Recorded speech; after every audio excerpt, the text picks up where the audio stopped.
নমস্কার বন্ধুরা, আমার চ্যানেলে আপনাদেরকে স্বাগত জানাই। তো আজকে দেখুন, সরকারি চাকরির পরীক্ষার জন্য অতি গুরুত্বপূর্ণ অঙ্ক ও রিজনিং মিলিয়ে কয়েকটি প্রশ্ন নিয়ে আসলাম। প্রত্যেকটি সরকারি চাকরির পরীক্ষার জন্য এই প্রশ্নগুলি ইম্পর্টেন্ট। তো দেখুন, আজকের প্রথম প্রশ্ন, যে নিচে দেওয়া কোন ভগ্নাংশ 4/11 এর সমান নয়?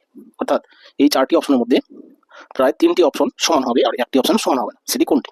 তাহলে দেখুন, এটা কি অ্যাকচুয়ালি একটা ভগ্নাংশ বা বলা যায় অনুপাত।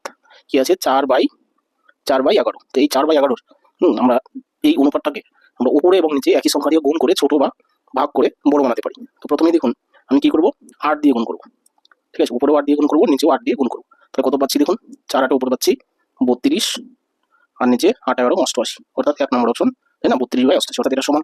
আচ্ছা, এর পরবর্তী দেখুন, এই অনুপাতটাকে অর্থাৎ 4/11কেই কত দিয়ে গুণ করবো? 5 দিয়ে। তাহলে 4 5 কত হচ্ছে? 20। 5 11 55, 20/55, অর্থাৎ অপশন 3 নম্বর অপশনটা দেখুন মিলে গেল। ঠিক একইভাবে 16 দিয়ে গুণ করবো। ঠিক আছে, 16 দিয়ে, তাহলে 4 16 কত? 64 হলো।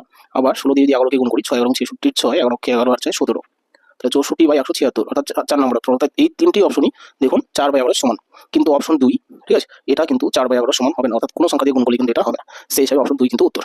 আচ্ছা, পরবর্তী কোশ্চেন, যে নিম্নলিখিত ক্রমের পরবর্তী সংখ্যাটি খুঁজুন। ঠিক আছে, কিছু না এখানে বন্ধুরা, আমরা জাস্ট দেখুন মানগুলো। দেখুন, জেড এর স্থানীয় মান 26, তো পাশে 26 বসেছে।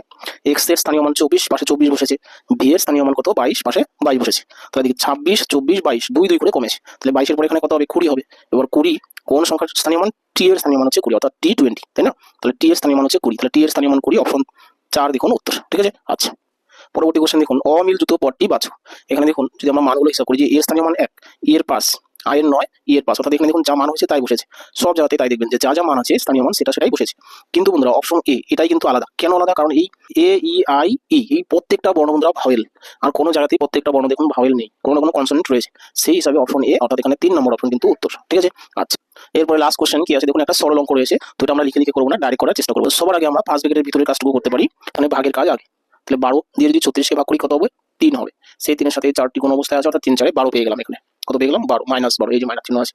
60 থেকে 12 বিয়োগ করুন, এখানে -48 থাকছে। ঠিক আছে, এবার কি 56 থেকে 48 বিয়োগ করতে হবে, আর দিয়ে 8, ঠিক আছে, প্লাস 8 থাকছে, তো এই যে মাইনাস চিহ্ন আছে। ঠিক আছে, এবার কি দেখুন, এই 48 থেকে যদি 8 বিয়োগ করি থাকছে কত? 40, 40, আর এখানে ভাগ উপরে রয়েছে কত? 80। ঠিক আছে, এবার 80কে যদি আমি 40 দিয়ে ভাগ করি কত পাবো? 80, 40 দুগুণে 80, 2, অপশন নাম্বার 2 কিন্তু উত্তর। ঠিক আছে, বাস এই হলো বন্ধুরা আজকের ক্লাস। আশা করি ক্লাসটি আপনার উপকারে লেগে থাকবে। তো প্রত্যেকটা কোশ্চেন বিগত বছরের কোশ্চেন। ক্লাসটি ভালো লাগলে অবশ্যই লাইক কমেন্ট শেয়ার করে নতুন যারা এসেছেন আমার চ্যানেলটি সাবস্ক্রাইব করবেন। রাখছি তাহলে, থ্যাংক ইউ।